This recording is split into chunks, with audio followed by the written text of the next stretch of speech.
Amazing facts change lives.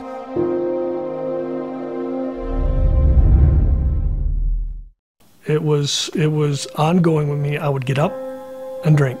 I would go to work and drink. I would come home and drink. And that was my way of life.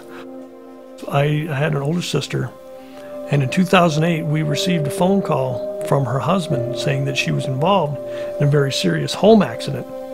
She had fallen outside on her patio. It was a concrete patio, and she hit her head because she was in a drunken stupor, and she needed emergency brain surgery because of the trauma that she had suffered.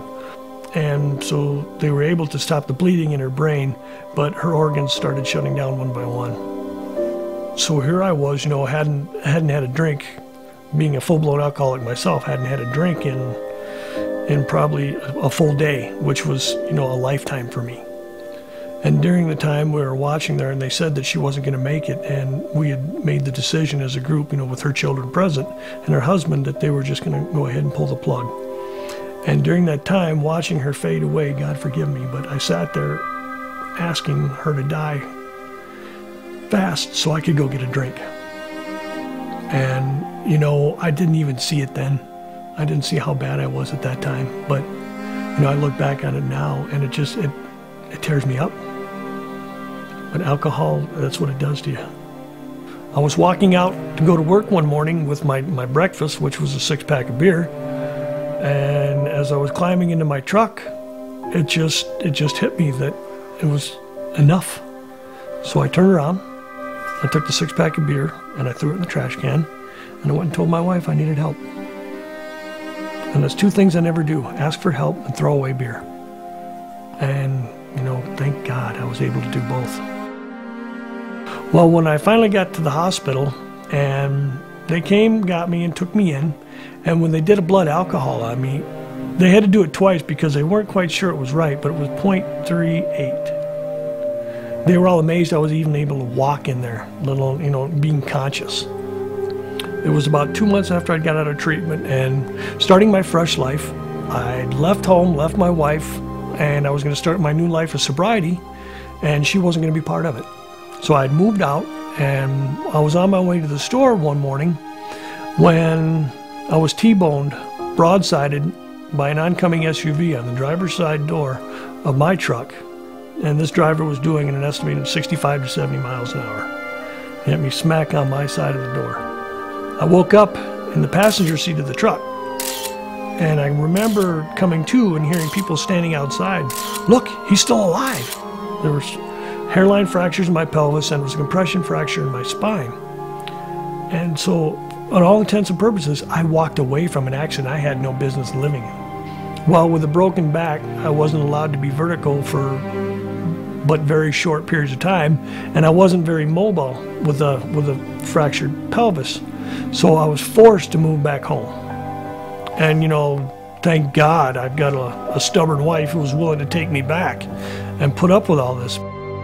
But during my recovery, the only thing I could really do was watch television. And so as I was thumbing through the channels, I noticed a gentleman, and I happened to stop because he was proclaiming that you can't prove biblically that the Sabbath was changed from Saturday to Sunday, and that it's not biblical.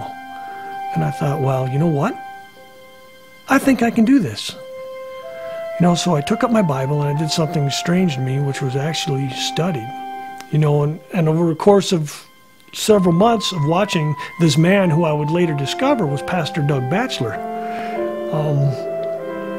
I started trying to disprove everything he was saying. And the more I read and the more I studied, the more I found out that not only could I not disprove it, I was believing it, and I realized it was the truth. Then I started soaking up everything that Amazing Facts had. I was at their website, doing all the reading. I was looking at the Sabbath truths. I was, downloading, streaming everything they had, and I was really, really getting it, and it helped me so much over a process of about 3 months while studying, with Doug Batchelor and the Amazing Facts team, and then, of course, just my Bible.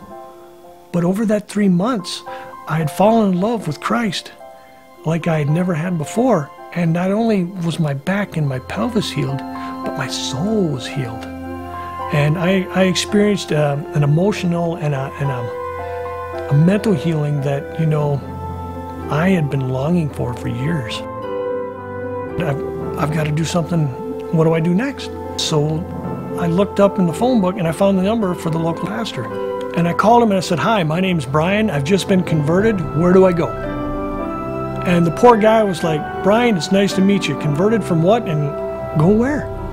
And I said, "That's what I want to know." But we had a little laugh over that, and he thought it was funny. And before he knew it, I was, you know, heart and soul into this little church. And I was studying with the pastor and decided, you know, I want to be baptized. I want to be rebaptized. And we thought, great. So I did some study, and we agreed that I was going to be baptized on this date. Well, the next morning, my wife asked me, she said, "Do you realize what day this is?" And I said, "Well, it's Sabbath." And, you know, Sabbath was amazing in itself. But she said, "Look at the calendar." And when I looked at the calendar, on that day was my 1-year anniversary of my sobriety. I was being baptized 1 year after being sober. And I just thought, you know, there's no such thing as coincidence. That was just amazing that God would work that for me. God has done amazing things with my life, and I have to give him, you know, all the credit, because short of just responding, you know, I've done nothing. And it's been him, and it's pleasure, absolute pleasure to be called a child of God. I'm really thankful that God used Amazing Facts television program and Pastor Doug Batchelor to make a change in my life.